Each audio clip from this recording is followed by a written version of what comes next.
Hey guys, let me show you how to do a proper Tuff Toe application.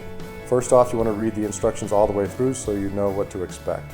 Secondly, you want to do a great job sanding your cleat. As you can see, I've done a really good job sanding the shoe. It took me about 10 minutes to get into the leather. I've sanded the sole as well. And on a baseball or softball cleat, any rubber or plastic surface, you want to wipe down with an acetone or rubbing alcohol, paint thinner, even nail polish remover, anything like that, so you can get a nice, good adhesion. So I've sanded the shoe. Now it's time to equalize the cartridge. Extremely important. What that means is we're getting A and B to reach the mixer tip at the same time. We remove the cap, make sure the green prongs come off with it, and we're simply putting even pressure on the center of the plunger, and we're just making sure that both sides are flowing out smoothly. If you have a difficult time to get the material to move, simply take the end of a paper clip and on the clear side, make sure you stick it in there. Sometimes a little crust builds up in there, and if you get a little obstruction, you can just pick it out. But as long as both A and B are flowing smoothly, we're good to go. Now we're going to take our mixer tip, turn it a quarter turn to lock it under those arms, and you can see that I've cut the end of the mixer tip off because I want to get a nice thick bead.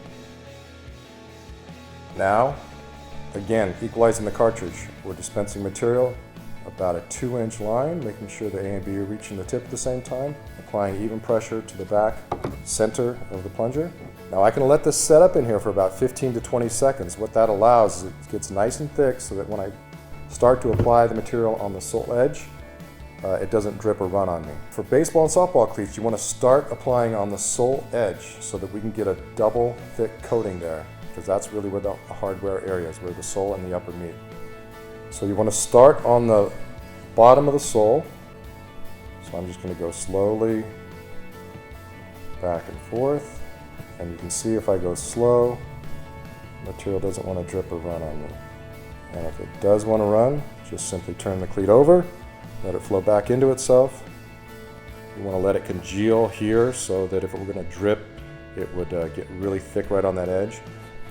Now for baseball pitchers, all you would do is start at the top, do another coat, and wrap it around. But for fast pitch softball, you guys are so hard on your shoes that when you send in your shoes to us, we apply one extra coating right here, so you actually get a triple thickness right on that edge.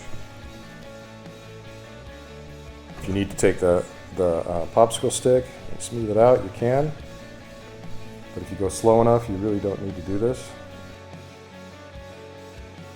Now what we're going to do is start at the top and have the material flow down onto itself. We want to grab any seams that we can to help with adhesion. And we're just going to go slow and let it run down into itself.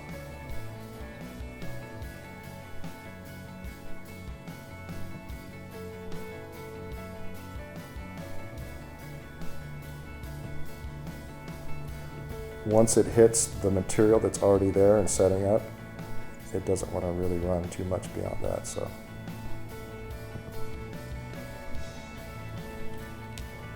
turn it over, got it nice and thick, and then do one last layer on the sole bottom.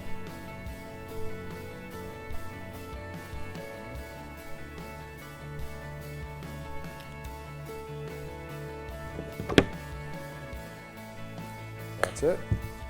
Now I'm just going to rotate the shoe for about 30 to 60 seconds, up to 2 minutes, depending on how thick it is, so that it flows into itself and smooths out. You can also see how thick I got it by doing that extra third layer right there at the sole edge. You softball pitchers, you definitely need that. Baseball players, you could skip that step. But after about a minute or two, I'll be able to set this down. It's going to set up and cure and be a long-lasting Tuff Toe.